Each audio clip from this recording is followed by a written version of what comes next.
BJP, Sapa व अन्य विरोधी पार्टियों को न देकर केवल अपनी एकमात्र हितैषी पार्टी बीएसपी को ही देना क्यों जरूरी है, इसे आप लोगों को समझना होगा।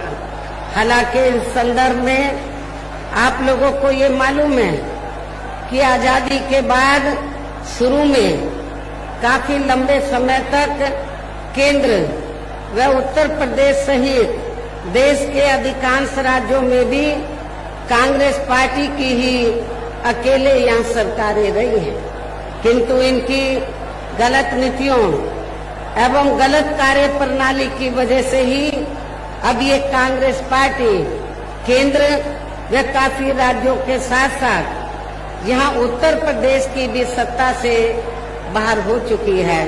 इसके साथ ही ये पार्टी कांग्रेस पार्टी जबरदस्त जातिवादी होने के कारण शुरू से ही हर मामले में खासकर यहाँ दलित, आदिवासी वे अन्य पिछड़ा वर्ग विरोधी पार्टी भी रही है और अभी भी है, जिस कारण ही केंद्र में रही उस पार्टी की सरकार ने इन वर्गों के मसीहा व भारतीय संविधान के मूल निर्माता परम पूज्य बाबा साहब डॉक्टर भीमराव अम्बेडकर को भारत रत्न की उपाधि से भी सम्मानित नहीं किया था, जिसके लिए वो हर प्रकार से पात्र भी थे।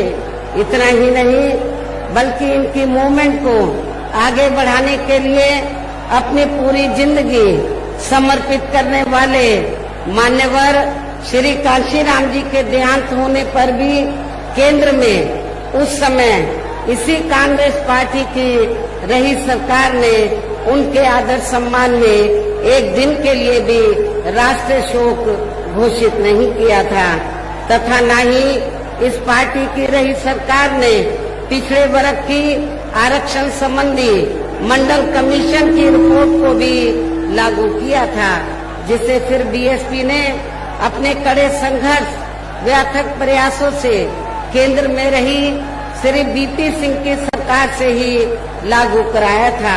साथ ही इसी सरकार में ही बाबा साहब डॉक्टर भीमराव अम्बेडकर को भी भारत रत्न की उपाधि से सम्मानित किया गया था।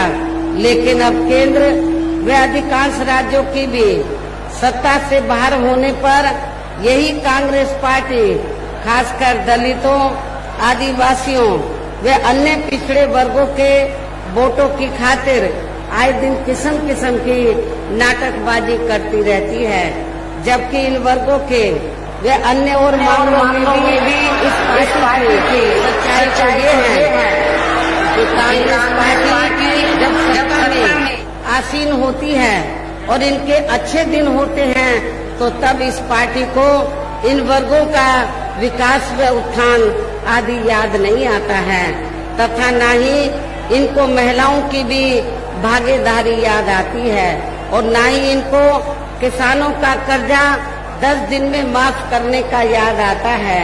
इसके साथ ही न ही इनको अपने अन्य और वायदे भी पूरे करने के लिए याद आते हैं। इस मामले में यही हाल अब हमें यहाँ अन्य विरोधी पार्टियों का भी देखने के लिए मिल रहा है।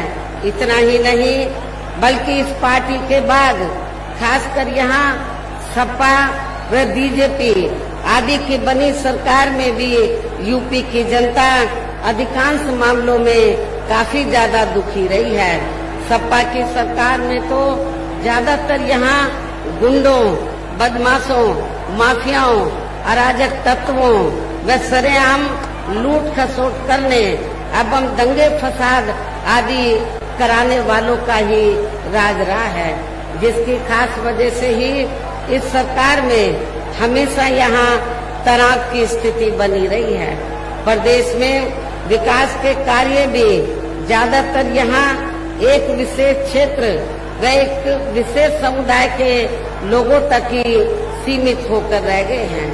खासकर दलितों व अति पिछड़े वर्गों तथा इनके संतों, गुरुओं व महापुरुषों आदि के साथ तो हर स्तर पर अधिकांश समय इनका सोतेला रवैया ही देखने के लिए मिला है, जिसके अनेकों उदाहरण हैं। उनमें से कुछ का उल्लेख करना यहाँ मैं आपकी जानकारी के लिए जरूरी समझती हूँ, जो इस प्रकार से हैं। श्री अखिलेश यादव की सपा सरकार में प्रदेश में SC/ST का सरकारी ठेकों में आरक्षण खत्म कर दिया गया था, जिसकी व्यवस्था पहली बार BSP की सरकार में ही की गई थी। संसद में सपा ने SC/ST का पदोन्नति में आरक्षण का बिल फाड़ दिया तथा फिर उसे पास भी नहीं होने दिया। SC/ST के छात्रों का विदेश जाकर पढ़ाई करने की योजना खत्म कर दी। पंचशील नगर का नाम बदलकर हापुड़ कर दिया। संत रविदास नगर का भी नाम बदलकर इन्होंने भदोई कर दिया। भीम नगर का नाम बदलकर संभल कर दिया तथा ऐसे कई और जिलों के भी नाम सपा सरकार ने अपनी जातिवादी मानसिकता के तहत चलकर बदल दिए। छत्रपति शाहूजी महाराज मेडिकल कॉलेज का नाम बदलकर किंग जॉर्ज मेडिकल कॉलेज कर दिया। मान्यवर श्री कांशीराम जी कृषि विश्वविद्यालय बादा का नाम बदल दिया गया। मान्य कोर्ट के निर्णय के आड़ में अनुसूचित जाति व जनजाति के कर्मचारियों का गलत तरीके से डिमोशन कर दिया गया। अनुसूचित जाति व जनजाति के छात्रों का शून्य शुल्क पर प्रवेश समाप्त कर दिया। अनुसूचित जाति व जनजाति के छात्रों की शुल्क प्रतिपूर्ति पर 60% की बाध्यता लगाकर उनकी छात्रवृत्ति को रोकने का काम किया गया। मान्यवर श्री कांशीराम जी अरबी फारसी विश्वविद्यालय का नाम भी बदल दिया गया। लखनऊ के गोमती नगर में डॉक्टर भीमराव अंबेडकर पार्क जो BSP की सरकार में बनाया गया था, उसका नाम बदलकर जनेश्वर मिश्र पार्क कर दिया गया। सरकारी भूमि आवंटन में SC/ST को मिलने वाली प्राथमिकता को खत्म कर दिया गया। SC/ST की भूमि खरीदने को लेकर नया संशोधन लेकर आए, जिसमें बिना DM की अनुमति के कोई भी उनकी जमीन खरीद सकता था, जिससे इन कमजोर वर्गों की जमीन को हथियाया जा सके। इस प्रकार से सपा व श्री अखिलेश यादव का दलितों एवं अन्य पिछड़े वर्गों तथा इनके संतों, गुरुओं व महापुरुषों आदि के प्रति इनका ऐसा है ये प्रेम, जिन्हें मद्देनजर रखते हुए अब इन वर्गों को इस चुनाव में ऐसी समाजवादी पार्टी को किसी भी कीमत पर सत्ता में नहीं आने देना है। इतना ही नहीं, बल्कि मैं तो इन मामलों को लेकर ये भी सोच रही थी कि सपा सरकार के हटने के बाद शायद BJP की सरकार सपा के इन फैसलों को जरूर बदल देगी, लेकिन ऐसा नहीं किया गया, जिससे सपा द्वारा BJP सरकार की भी दलितों एवं अन्य पिछड़े वर्गों तथा इनके संतों, गुरुओं व महापुरुषों आदि के प्रति इनकी भी जातिवादी मानसिकता साफ झलकती है। इसलिए इस चुनाव में सपा के साथ साथ BJP को भी हमें समाज में लाने से, सत्ता में आने से जरूर रोकना होगा। इसी प्रकार भारतीय जनता पार्टी की नीतियाँ व कार्यशैली अधिकांश यहाँ जातिवादी, पूंजीवादी एवं RSS के संकीर्ण एजेंडे को ही लागू करने पर टिकी रही हैं, जिससे प्रभावित एवं शिकार हुए लोगों का इस सरकार में सही से विकास व उत्थान आदि नहीं हो सका है। साथ ही इनका हर स्तर पर काफी ज्यादा शोषण व उत्पीड़न आदि भी किया गया है।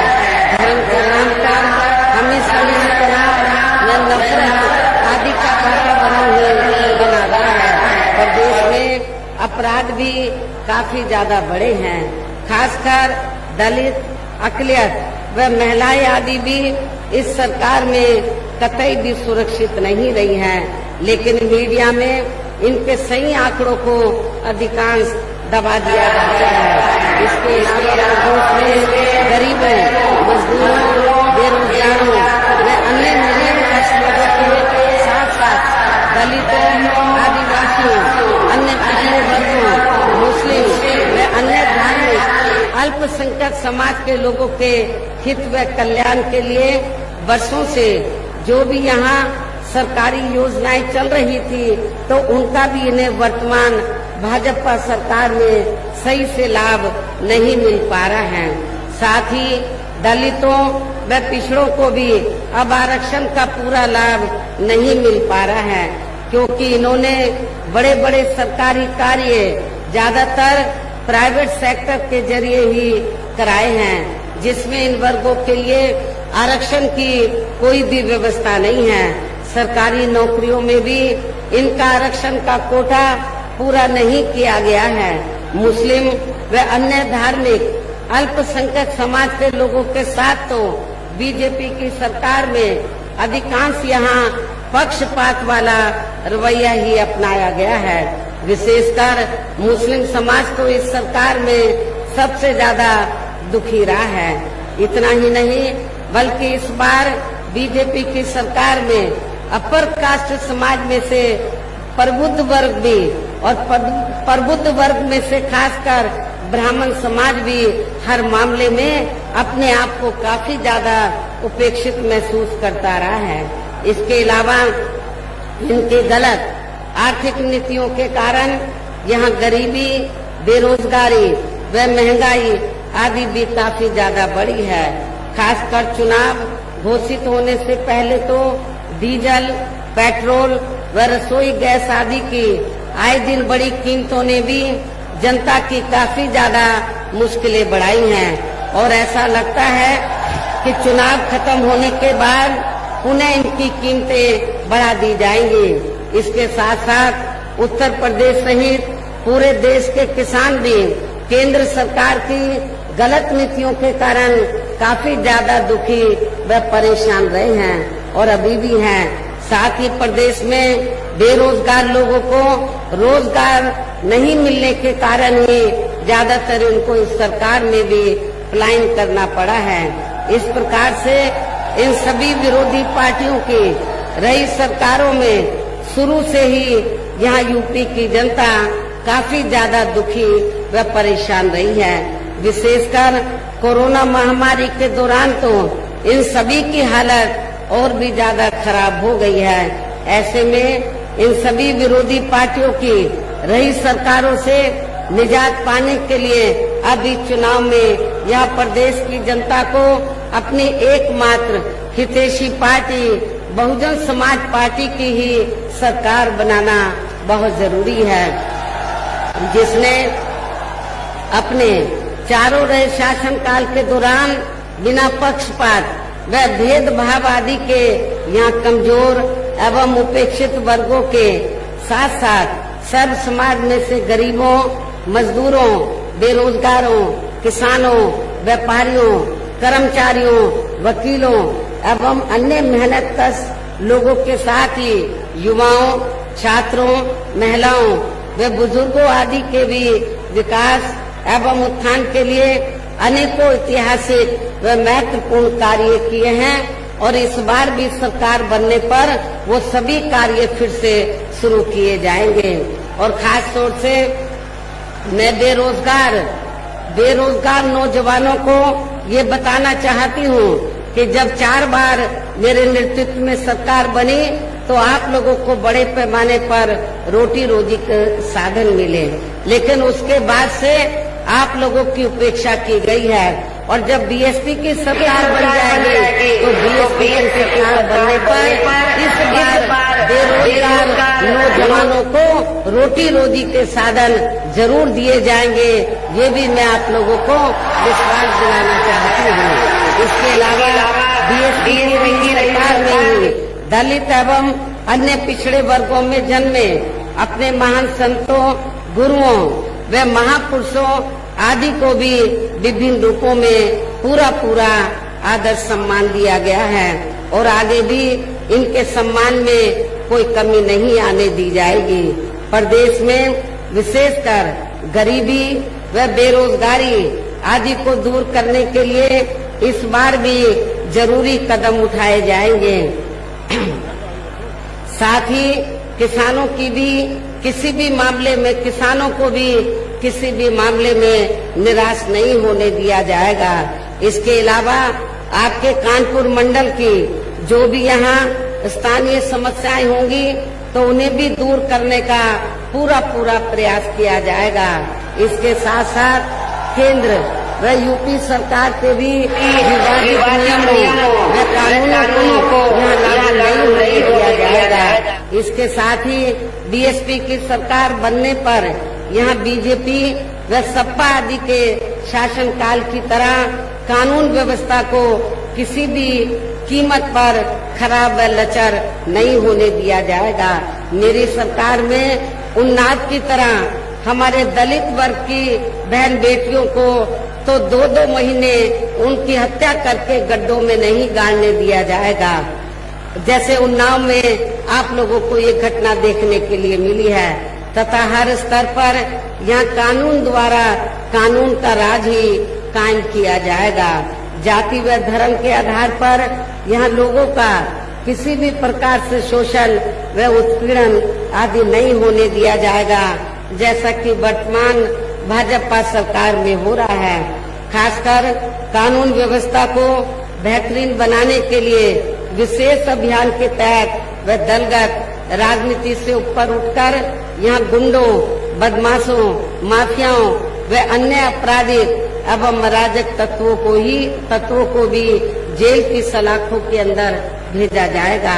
जहां मेरी सरकार में इनकी जेल के बाहर नहीं बल्कि जेल के अंदर ही सही जगह होती है। इतना ही नहीं बल्कि वर्तमान भाजपा सरकार ने जाति, धर्म व राजनीतिक द्वेष की भावना के तहत जिन लोगों को खासकर धरना प्रदर्शन आदि के नाम पर जबरदस्ती गलत धाराओं में फंसा के उन पर अनेकों केस चलाए हुए हैं तो उन मामलों की भी सही से जांच करा के उनके केस भी खत्म कर दिए जाएंगे। अर्थात वर्तमान भाजपा सरकार में प्रदेश की जेलें जो अधिकांश ऐसे लोगों को केवल यहाँ आपराधिक तत्वों को ही जेल की सलाखों के अंदर रखा जाएगा। इसके अलावा प्रदेश में खासकर शिक्षा के क्षेत्र में अन्य और विभागों के भी कर्मचारी जो आए दिन अपनी मांगों को लेकर धरना प्रदर्शन एवं हड़ताल आदि करते रहते हैं तो उन सभी मामलों को निपटाने के लिए एक आयोग का गठन किया जाएगा और उनकी सही मांगों को मान लिया जाएगा, जिसमें कर्मचारियों की पुरानी पेंशन का मामला भी शामिल है, क्योंकि हमारी पार्टी नई पेंशन व्यवस्था से कतई भी सहमत नहीं है। इसलिए बीएसपी की सरकार बनने पर फिर पुरानी पेंशन व्यवस्था को ही लागू किया जाएगा। इसके साथ साथ मैंने पार्टी के विभिन्न कार्यक्रमों के दौरान सर्वजन हिताय व सर्वजन सुखाय को लेकर जो भी कार्य करने के लिए कहा है तो उन पर भी जरूर अमल किया जाएगा। लेकिन ये सभी कार्य करने के लिए इस चुनाव में यहाँ बीएसपी को सत्ता में लाना बहुत जरूरी है, जिसके लिए अपनी पार्टी के लोगों को वोट पड़ने तक यहाँ सभी विरोधी पार्टियों के साम दाम दंड भेद आदि हथकंडों से भी जरूर सावधान रहना है। और इस मामले में विरोधी पार्टियां चुनाव होने से कुछ समय पहले व चुनाव के दौरान भी अपने अपने पक्ष में हवा बनाने के लिए खासकर मीडिया व ओपिनियन पोल एवं सर्वे आदि का जो बड़े पैमाने पर गलत इस्तेमाल करती हैं तो उससे भी आप लोगों को बिल्कुल भी गुमराह नहीं होना है। जैसे सन 2007 के हुए विधानसभा आम चुनाव में उस समय मीडिया में जो बीएसपी को लेकर ओपिनियन पोल व सर्वे आदि दिखाए गए थे तो वो गलत ही साबित हुए थे और इस बार भी आप लोगों को गलत साबित करना है। इसके साथ ही पूर्व की तरह इस चुनाव में भी विरोधी पार्टियों ने विभिन्न रूपों में जो अपने हवाई व प्रलोभन भरे चुनावी घोषणा पत्र आदि जारी किए हैं, जिन्हें सत्ता में आने के बाद ये पार्टियां अधिकांश अमल में नहीं लाती हैं, तो उनके बहकावे में भी आपको कतई नहीं आना है, जिन पर से अब जनता का काफी हद तक विश्वास ही उतर गया है। इसलिए इस मामले में बीएसपी किसी भी चुनाव में विरोधी पार्टियों की तरह अपना कोई भी चुनावी घोषणा पत्र आदि जारी नहीं करती है। वैसे भी बीएसपी कहने में बहुत कम बल्कि कार्य करके दिखाने में ही ज्यादा विश्वास रखती है और ऐसा हमने यहाँ यूपी में अपनी चारों रही सरकारों के दौरान करके भी दिखाया है। इसके साथ ही यहाँ मैं आप लोगों को ये भी कहना चाहती हूँ कि हमारी पार्टी की चारों रही सरकारों ने प्रदेश में बिगड़ी हुई कानून व्यवस्था को सुधारने के साथ साथ प्रदेश के विकास व आम जनहित के लिए जो असंख्य अति महत्वपूर्ण कार्य किए हैं, वो अभी तक यहाँ किसी भी विरोधी पार्टी की रही सरकार ने नहीं किए हैं, बल्कि ज्यादातर उन्हीं कार्यों के नाम व स्वरूप आदि बदलकर अब विरोधी पार्टियों की सरकारें उन्हीं को ही भुनाने में लगी हैं। लेकिन उन कार्यों के प्रति इनकी नीयत व सोच सही नहीं होने के कारण उसमें भी ये पार्टियां ज्यादा सफल नहीं हो पा रही हैं। और अब मेरा यही कहना है कि आप लोगों को इस चुनाव में अपने हित व कल्याण के लिए या फिर से यूपी में बीएसपी की सर्व जनहिताय व सर्व जन सुखाय की नीतियों पर आधारित सरकार बनाना बहुत जरूरी है। और इसके लिए पार्टी के लोगों को वोट पड़ने वाले दिन सबसे पहले सुबह उठते ही व समय से अपने अपने पोलिंग बूथों पर अपना वोट डालने के लिए जरूर जाना है। और इस मामले में हमारी महिलाएं भी पीछे नहीं रहेंगी। इसके साथ ही आपका वोट अन्य कोई व्यक्ति ना डाल सके, इसका भी आप लोगों को खुद ही ध्यान रखना है। इसके साथ साथ अपनी पार्टी का कोई भी वोट पड़ने से ना रह जाए तो उसका भी पार्टी के हर पोलिंग बूथ की कमेटी को विशेष ध्यान रखना है। इन्हीं जरूरी बातों के साथ ही अब मेरी बीएसपी के लोगों से यही अपील है कि पार्टी ने यहाँ के कानपुर मंडल में जिन भी विधानसभा की सीटों पर अपने उम्मीदवारों को चुनाव के मैदान में उतारा है, जो यहाँ आपके बीच में मौजूद भी हैं, तो उन्हें आप लोगों को वोट वाले दिन अपनी पार्टी के हाथी चुनाव चिन्ह के सामने वाले बटन को दबाकर जरूर जिताना है। और फिर से आपको यहाँ सन 2007 की तरह ही बीएसपी की अपनी बहुमत की सरकार जरूर बनाना है। कभी प्रदेश में अमन चैन होने के साथ साथ यहाँ सभी वर्गों के लोगों का भी सही हासिल हो सकता है। साथ ही यहाँ अन्याय अपराध भ्रष्टाचार मुक्त एवं विकास युक्त वातावरण भी पैदा हो सकता है। और तभी फिर यहाँ परम पूज्य बाबा साहब डॉक्टर भीमराव अंबेडकर एवं मान्यवर श्री कांशीराम जी आदि का भी सपना सही साकार हो सकता है। इस उम्मीद के साथ ही अब मेरा यही कहना है कि आप लोगों को हर पोलिंग बूथ को जिताना है, बीएसपी को सत्ता में लाना है। वैसे आज आप लोगों के